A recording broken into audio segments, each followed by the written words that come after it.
Shocking alien abduction. Doc made me believe everything. It's a strange thing to admit, isn't it? Especially when you've spent your whole adult life priding yourself on being rational, on being a skeptic.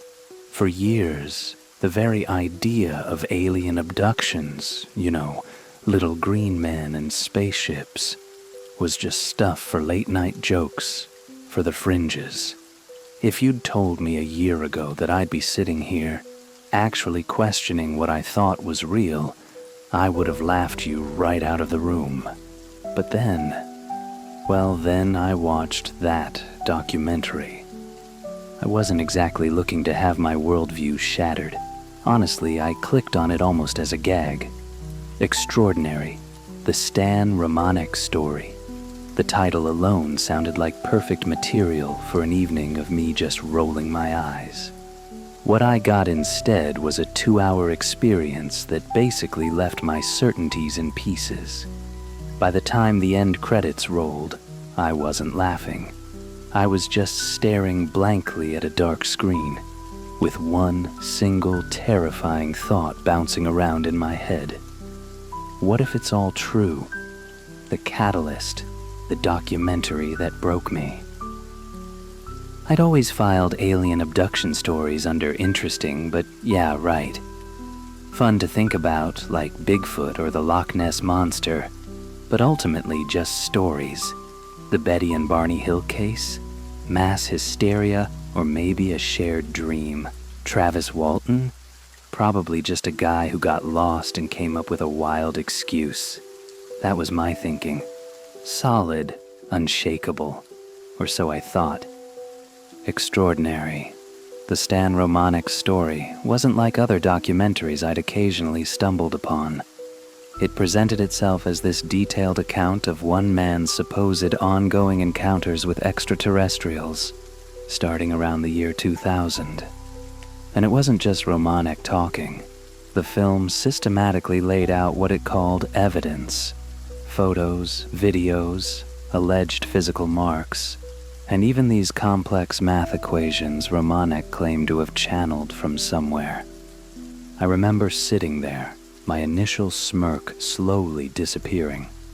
There was this one video, the infamous peeking alien, or boo video, that supposedly showed an alien face in a window. My first thought was, okay, that's super easy to fake. But the documentary just kept going, layering on more and more.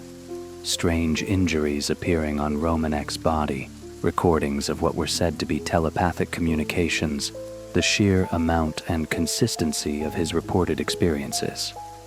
It wasn't any single piece of evidence that got me. It was how it all piled up. The film, whether it was deliberately manipulative or not, painted a picture of a man who seemed completely overwhelmed by things he couldn't explain, backed up by his wife and some investigators who all appeared genuinely convinced. I watched interviews with experts, and some of them seemed to give it a bit of cautious credibility, or at least admitted the case was pretty unusual. The whole story was compelling, drawing me into the mystery and the emotional roller coaster Romanek and his family were supposedly on. I went from "this is ridiculous" to "okay, this is weird," to "how could anyone fake all of this?" My skepticism, that solid foundation of my personality, started to feel like it was turning into quicksand. The moment of belief, when the walls came down. There wasn't some dramatic lightning bolt moment where I suddenly believed. It was more like a dam slowly cracking under a whole lot of pressure. The documentary just kept hitting me with personal testimony, and Romanek, for all the wildness of his stories, showed this kind of raw emotion that, at the time, felt really hard to just write off as an act. He described being taken, experimented on, even, he claimed, fathering hybrid children. The claims were out there, totally outlandish, yet the way he told them, within the documentary's frame, felt powerful. The film really emphasized just how much weird stuff was supposedly happening around Romanek. Not just sightings or abductions, but alleged telepathic messages, physical implants, though one was apparently lost, and those crazy complex equations. It felt like this overwhelming flood of unexplained things, all focused on this one guy. The part that truly started to wear down my skepticism was the apparent documentation, all those photos and videos. My rational brain was screaming hoax, but another part of me, this newly awakened, more rattled part, whispered, but what if it's not? By the time the documentary ended, I felt this deep sense of unease. The world felt thinner somehow, less solid. The comfortable, predictable reality I'd been living in just hours before seemed almost naive. The film's goal, as some people have pointed out, might have simply been to make viewers consider the possibility. And boy, did it succeed with me. I wasn't just considering it. I was right on the edge of believing that this one man's story was the key to a much bigger hidden truth. For a few dizzying days, I honestly felt like I believed everything. The deep dive, beyond one case. That initial shockwave from the Romanek documentary didn't just fade away. It pushed me to find out more. If this could be real, what else was out there? I tumbled right down the rabbit hole, gobbling up everything I could find on alien abductions. And the patterns were startling. Suddenly, stories I'd once brushed off started to look different. The Betty and Barney Hill case from 1961, one of the first big abduction claims, with its story of lost time and medical exams remembered under hypnosis, didn't seem so easy to explain away anymore. The Travis Walton incident in 1975, where a logger vanished for 5 days saying he was on a UFO, felt less like a tall tale and more like another piece of a giant, terrifying puzzle. I learned about common themes that kept popping up across decades and all over the world. The feeling of being paralyzed, the bright lights, the sensation of floating, those sterile examination rooms, the tall, skinny beings with big eyes, often called grays, and the focus on reproductive stuff. These details appeared with unsettling regularity in the stories of alleged abductees, people who often didn't even know each other. Documentaries presented these personal accounts with such seriousness, the abductees often telling their experiences with what seemed like genuine distress and conviction. The whole missing time thing, hours or even days just gone from memory, sometimes later recovered through hypnosis, was another recurring element. It felt like I was uncovering some hidden history, a secret story running alongside our own. Every new documentary, every new testimony seemed to make it more possible that something truly extraordinary was happening, and had been for a long time. The sheer number of people reporting these experiences was mind-boggling. Were they all lying? Were they all delusional? My new openness, kicked off by that one film, made me seriously question my old easy answers. The evidence. Why so many are convinced? So what is it about these documentaries that can be so convincing? For me, and clearly for a lot of other people, it's a powerful mix of personal testimony and what's presented as physical evidence. The personal stories are, just by their nature, emotionally gripping. When someone looks into a camera, their voice shaking, telling you about an experience that clearly traumatized them, it's hard not to feel some empathy. Documentaries are great at framing these stories in the most compelling way, often using dramatic reenactments, eerie music, and interviews with family or friends who back up parts of the story or talk about how the abductee changed. Then there's the physical evidence. This can be anything from blurry photos and shaky videos of alleged UFOs or beings, like that Boo video in Romanek's case, to supposed physical traces, like landing marks on the ground, weird electromagnetic readings, or even so-called alien implants. Some abductees report mysterious scars or scoop marks on their bodies, which are shown as actual proof of what they went through. While skeptics often have ordinary explanations for these misidentified objects, deliberate fakes, normal skin conditions, when you see them in a compelling documentary, these bits of evidence can start to build what feels like a convincing case. The sheer amount and variety of these claims, shown one after another, can have a really strong effect, making you think, well, there must be something to it. Throw in some experts, ufologists, sometimes even scientists or psychologists who are open to the idea, and it all gets an air of credibility. These experts might analyze the evidence or discuss the psychological state of abductees, often concluding that the people aren't mentally unstable. It all weaves a powerful story that really challenges you to rethink your skepticism. The necessary reality check, the complication. My initial, almost passionate belief, that feeling that everything was true, was definitely headed for a reality check. And it came, ironically enough, from digging deeper into the very case that had shattered my skepticism in the first place. Stan Romanek. As I researched beyond the documentary that had grabbed me so intensely, a much more complicated and troubling picture started to form. Stan Romanek, the man whose story had felt so overwhelmingly real, was, and still is, an incredibly controversial figure. Criticisms of his evidence, especially that Boo video and other photos and videos, were everywhere, with many investigators and skeptics calling them fakes. And then there was the most damaging information. Romanek was convicted in 2017 for felony possession of child pornography.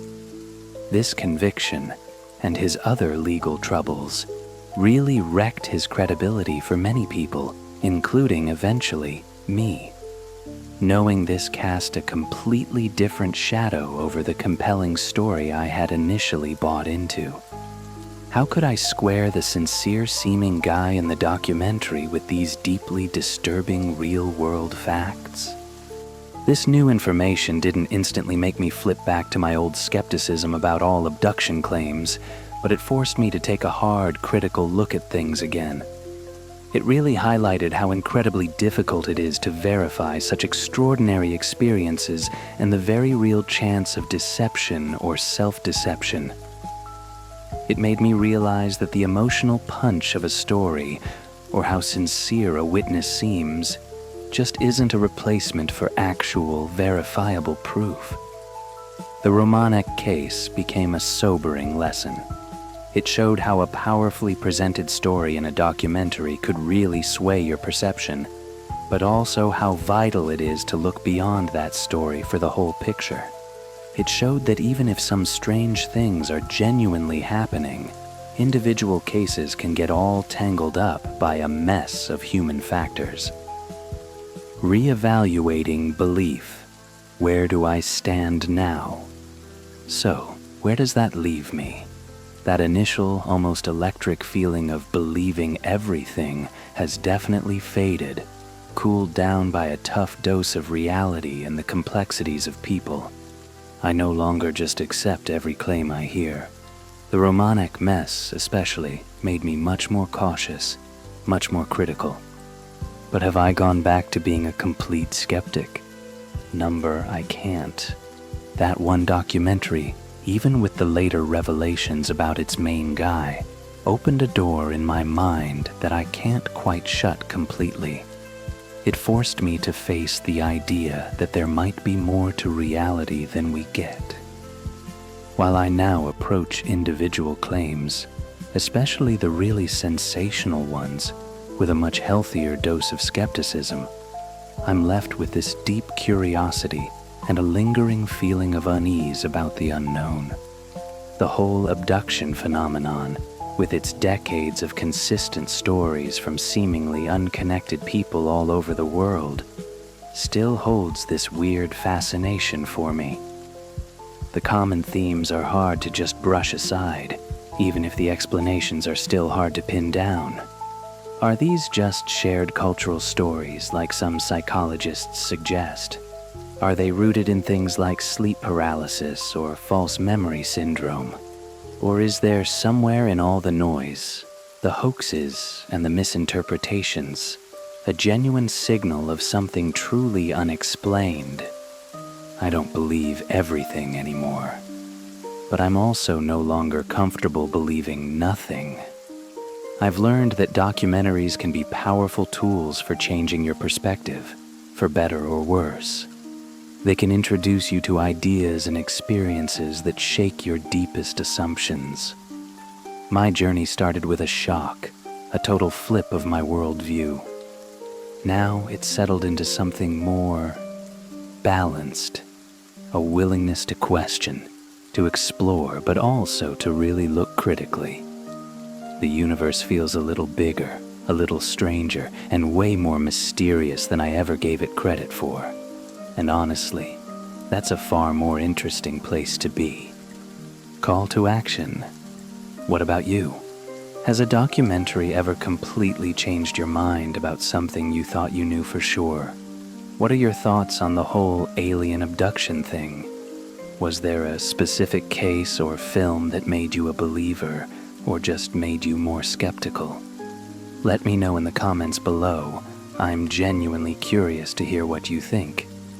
And if you're intrigued by the documentary that started all this for me, Extraordinary, the Stan Romanek Story, you can definitely find it. But I'd suggest going in with your eyes wide open and doing your own digging afterward. If you enjoyed this little exploration of the strange and unexplained, and you want to see more adventures into things that challenge what we think we know, make sure to hit that subscribe button and turn on notifications. We've got a lot more mysteries to check out. Conclusion. From die-hard skeptic to a moment of absolute belief, and now to, well, somewhere in between. This journey has been a wild ride, to say the least. That first documentary was a catalyst, a real shock to the system that forced me to consider possibilities I'd never seriously thought about before. While the details of that particular case got complicated and pretty troubling, the questions it raised about the wider abduction phenomenon and about belief itself still stick with me. These stories, whether they're literal accounts of aliens visiting us or complex expressions of our own minds, tap into something deep, our fascination with the unknown, our anxieties about where we fit in the universe, and our endless search for answers. And maybe, in the end, it's the asking of these questions, the willingness to explore the very edges of our understanding, that truly matters. The truth, as they say, might still be out there. But finding it is a much more complicated job than one documentary can ever fully show. Thanks for watching Ing the Skies and What Might Be Looking Back. Thank you for watching Fear Files Real Nightmares. Until next time, keep your lights on and your doors locked.